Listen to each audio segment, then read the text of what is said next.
Di malam hari Atu minta Upin dan Ipin ke warung.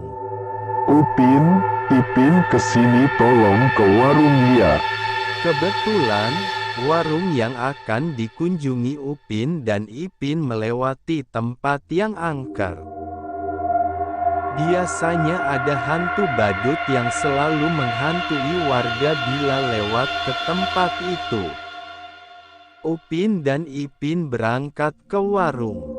Ayo Ipin, kita berangkat.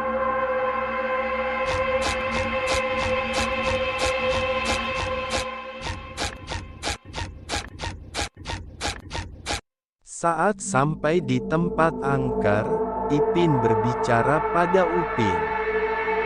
Perasaan ini malam Jumat ya Upin. Iya Ipin, ini malam Jumat. Wah, serem ya.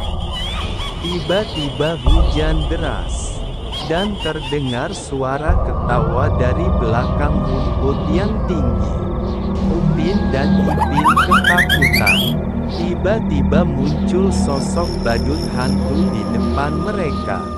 Upin dan Ipin pun lari kembali ke rumah, tidak jadi ke warung.